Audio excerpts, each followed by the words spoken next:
subscribe.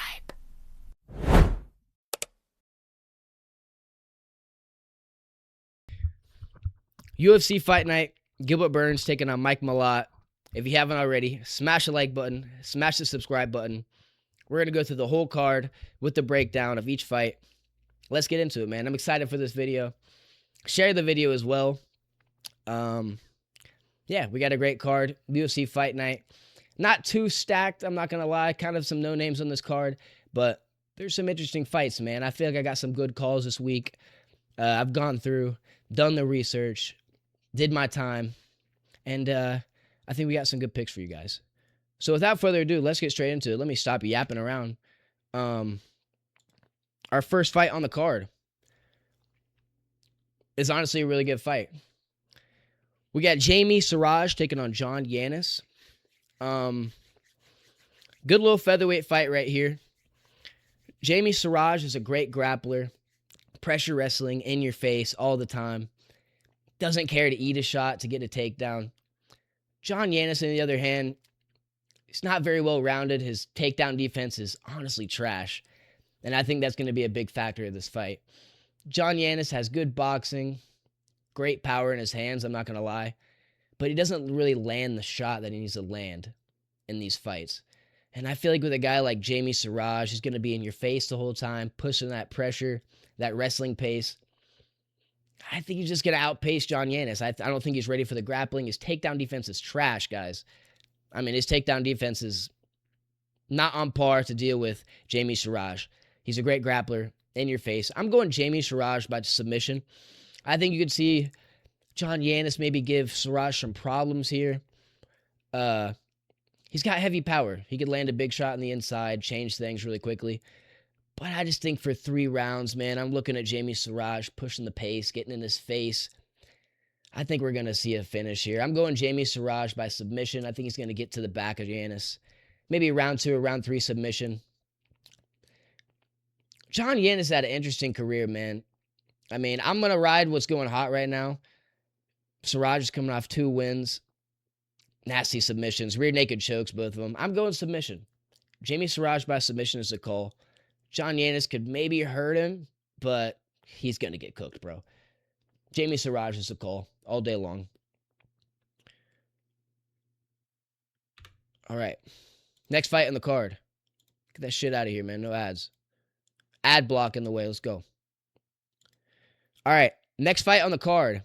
This one is actually a banger. I'm looking really forward to this one. John Castaneda taking on Mark Vologden.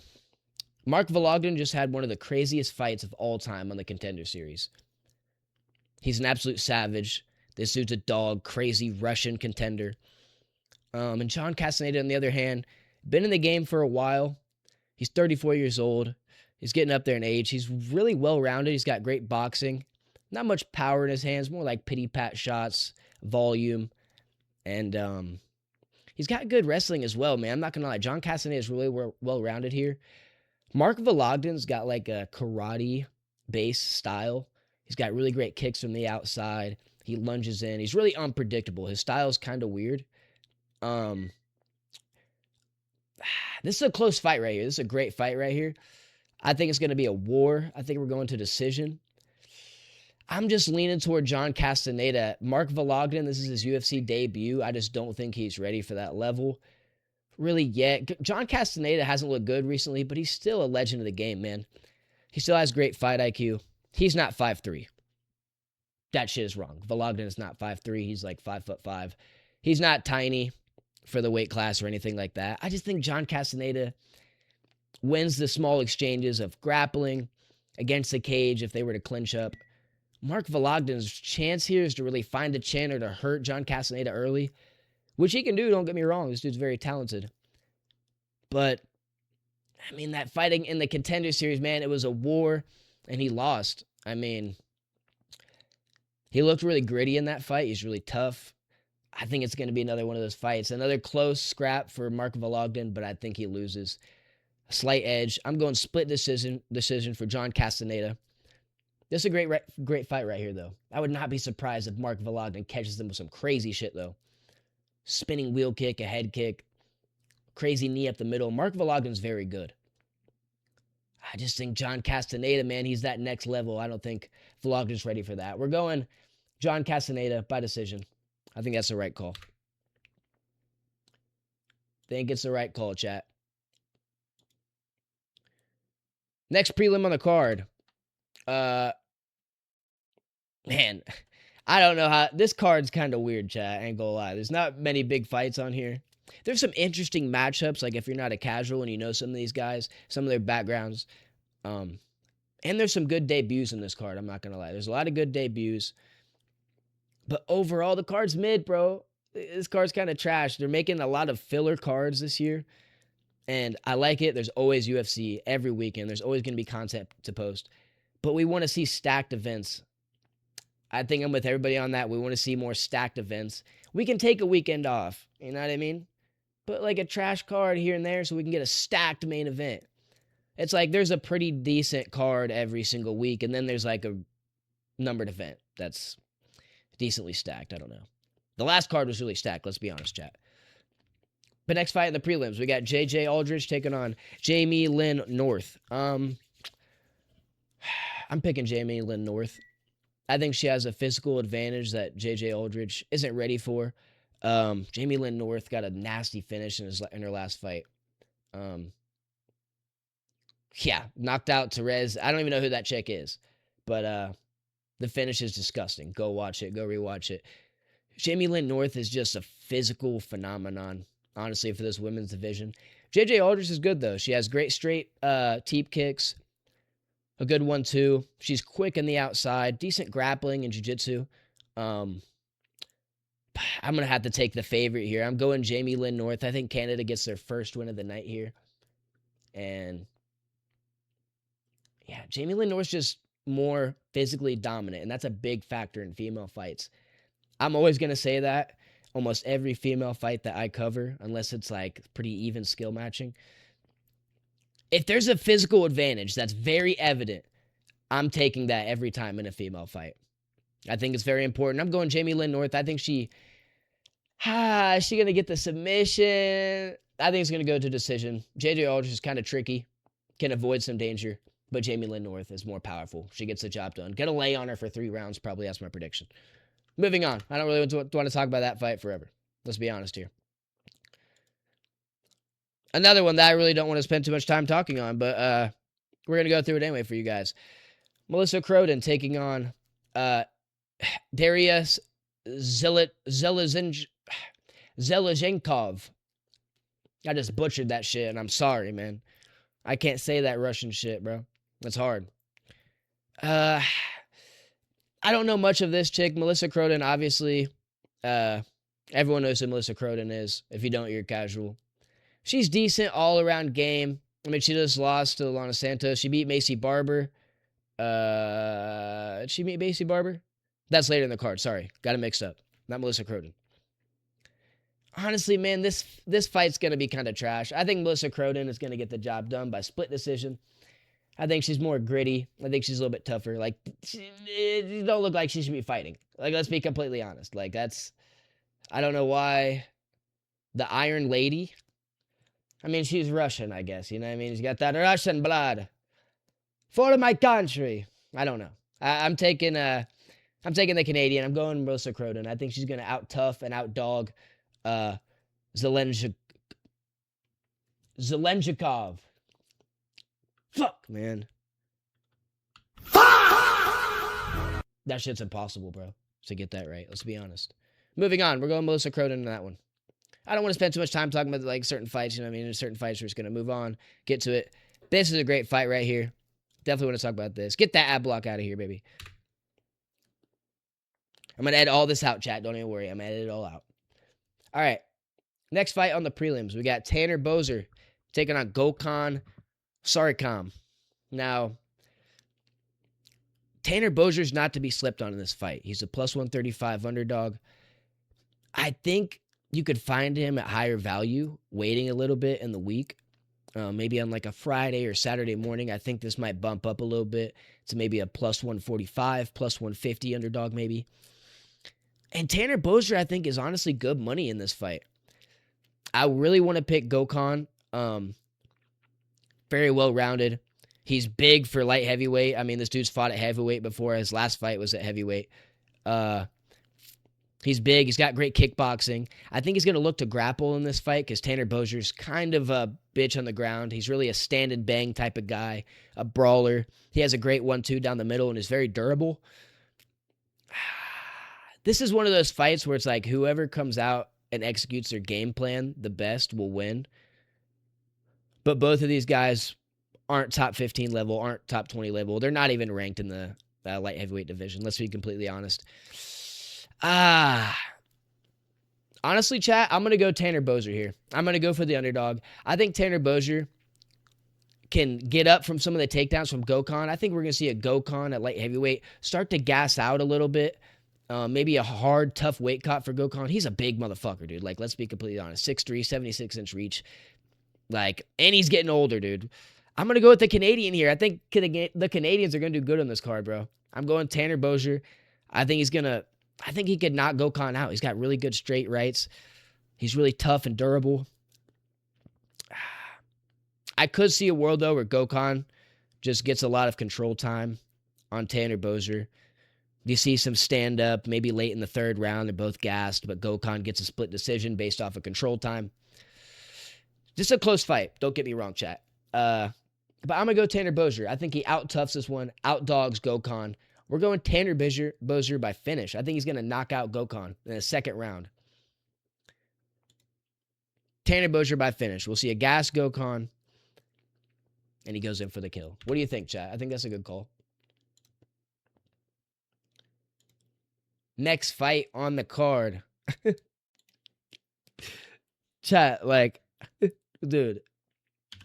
Some of these events, bro, like, I can't lie, dude. I can't do this shit, bro. I can't do this shit for some of these events, man, because, like, bro, we're having Robert Valentin taking on Julian LeBlanc. Don't get me wrong. Julian LeBlanc is a savage. He's violent. He's dirty. But I just feel like the skill gap for both of these guys, like, they should not be in the UFC, bro. They shouldn't be in the UFC. Two sloppy 185ers. And it's going to be it's going to be a shit fest. Whoever is more shit at UFC comes out the loser in this fight. There's going to be no winner here, guys, I'm be honest. He got knocked out by Ryan Loder a year and 7 months ago, man. Robert Valentin is absolutely trash. He definitely should never fight again after this. I'm going to go Julian LeBlanc. He's won 5 straight. I think he's got a few fights in the UFC. Maybe like 1 or 2 fights in the UFC. Not many. Julian LeBlanc, new to the division. He's got really good Muay Thai style. Great kicks from the outside. Really snappy with his speed. Good knees up the middle. He fights really long. He's like the lengthy kickboxer style. I think he's going to beat up on Robert Valentin. I'm going to go Julian LeBlanc by knockout. Probably in the first round. Robert Valentin is trash, dude. He's not UFC level. Can we be honest, man? He's not UFC level, chat. All right. Moving on from that one. Yo, whoa, chat. Editing that out. Oh, this one right here. We're setting somebody up for a slaughter in this one, chat. We got Dennis Bazooka taking on Marcio Barbosa. If you did not know about Marcio Barbosa, chat, you're going to find out Saturday night. This dude is different. He's a monster. 17-2. He has 14 first-round KOs. Let me say that again. 14 first-round KOs. That's fucked. That's insane. I'm going to go Marcio Barbosa by knockout in the first round. I think he's going to chin Dennis Bazooka. Dennis Bazooka's had an interesting career. He's 12-5. He's decent all around. He always looks good in all of his fights. And then he ends up losing, bro. I mean, he lost to Sean Woodson's unanimous decision. Emmer's KO is bad. And he just lost to Francis Marshall by a split decision. That win did not age well. Francis Marshall is not very good. Marcio Barbosa is going to switch stances on him and crack him with the meanest right hand he's ever seen and put him to sleep in round 1. I'm going Marcio Barbosa to steamroll Dennis Bazooka. Minus 400, heavy favorite. I want to see what the props are for knockout and things like that. If there's like a first round knockout prop that's sitting at plus money, toss $5 on it. Toss $10 on it. Marcio Barbosa has 14 first round finishes, and I don't think Dennis Bazooka has the physical prowess to put up with somebody like that, and I think he's going to get put out in the first round. That's the pick. It's Marcio Barbosa. Dennis Bazooka could only escape the first round, the chaos,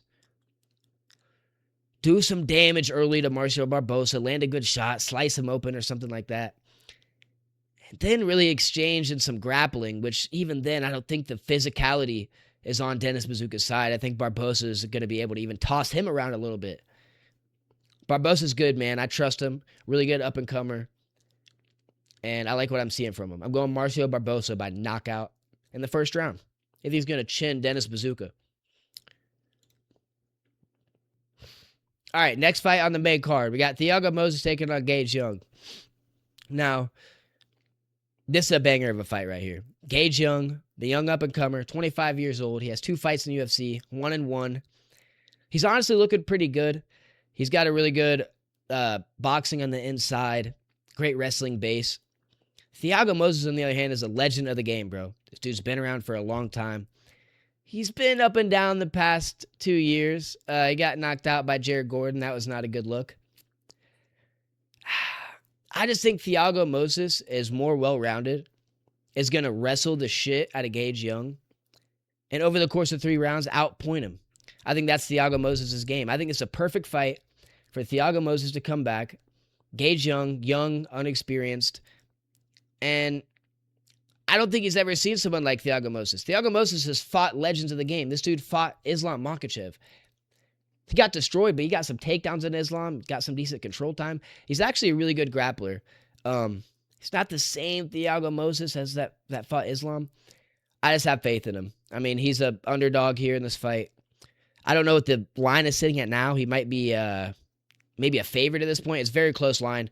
Should still be plus money, though. If he's anything above plus 100, I'm gonna bet on Thiago Moses. I think he's a good pick in this fight. I would not be surprised, though, if he got slipped. Let's be completely honest. PSA right now. Thiago Moses, I'm picking you to win. But if you get knocked out, I'm not going to be shocked, bro. You're really chinny. You're getting up there in age. And this is one of your fights where it's like, if you win, you're back in the conversations for maybe some decent fights. If you lose, people are like, all right, you need to retire. You're out of the UFC. So it's one of those fights for Thiago Moses. I think he understands that. I'm going to go Thiago Moses by decision. I think he's going to wrestle up Gage Young, piece him up from the outside. He's got really good low kicks. I think he finished a fight before from low kicks, just chopping the shit out of the dude's leg. Thiago Moses is really good, bro. I ain't gonna lie. I don't know how he's an underdog in this fight. I know Gage Young's looking really good. Young up-and-coming prospect, the American. I'm going with Thiago Moses. I think he's going to get the job done here. Thiago Moses by decision. That's a call. Next fight in the main card, we got Jasmine Davicius taking on Corinne Silva. Another fight, chat, where I'm like, I don't know if I'm going to watch this. This might be a little piss break fight, if you know what I'm saying. This might be a little hop on 2K for like 15 minutes type of fight right here. Jasmine Davicius, 14-4. She had a really good UFC career. I think she's going to dominate Corinne Silva. I think that's honestly the pick. Corinne Silva, this is the fight I was talking about. Macy Barber. She lost to Macy Barber. That win hasn't aged well. Macy Barber just got fucking slimed out by Alexa Grasso. Bad. Corinne Silva is just so inconsistent, bro. You think she's going to beat these chicks. You think she's going to dominate these girls. She comes out and it's always a close fight. It's always a scrap. She's always getting out-grappled when she shouldn't be out-grappled. I think Jasmine Davicius is better everywhere. I think she's going to piece her up on the feet, sit into a double leg, take her down, and just control it from top from there. Corinne Silva plus 250 underdog. If you're feeling kind of risky and you want to throw some money on Corinne Silva, it's decent money, but she's not going to win, bro. I think she's cooked. She's very up and down. I think she's inconsistent. Jasmine Davicius, on the other hand, pretty consistent on her game. I think Jasmine Davicius is more well-rounded. And she's getting old, dude. Let's be honest. 37 years old for Jasmine Davicius. The Canadians right now are taking over this card. I'm going to say that. I've picked like 5 Canadians so far out of like the 8 fights that we've named. It might be a good night for Canada. They might have set this shit up like this on purpose, chat. I'm not going to lie. The pick is Jasmine Devicius. Moving on. Oh, another banger, chat. Ain't gonna lie, this is going to be a really good fight. Mandela Nala taking on Jai Herbert. This is just going to be a scrap, bro. Mandela Nalo, really awkward style in the octagon. Kickboxing from the outside. He's got like weird side kicks and he'll lunge in and throw some straight rights. I mean, look at this dude's face, bro. Like, look how he's looking in this Tapology picture. You tell me this dude ain't a little weird, ain't a little goofy, ain't a little awkward? You're telling me you got to fight this motherfucker in a few days.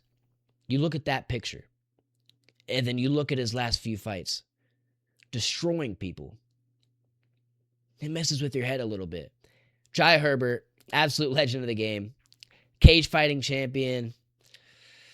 He's just a kickboxer. I think it's a perfect fight for Mandela Nalo. It's his UFC debut. Kickboxer versus kickboxer. And I think he's going to look great. I think he's going to piece Jai Herbert up from the outside. And honestly, I think he's going to get a knockout. I'm going Mandela Nalo by knockout. Jai Herbert's really tough, though. He can eat shots. He can give shots as well. He's not a slump, let's be honest. Jai Herbert's he's a pioneer of the game. He's been around for a long time. I just think Mandela Nalo, I think it's his time. UFC debut. Perfect outing for it. A name like Jai Herbert. And he's kind of on the older side of things. I think Mandela gets the job done by KO. I'm really excited for this fight, bro. Look at this weird-ass motherfucker, man. I'm excited about this fight, though, chat.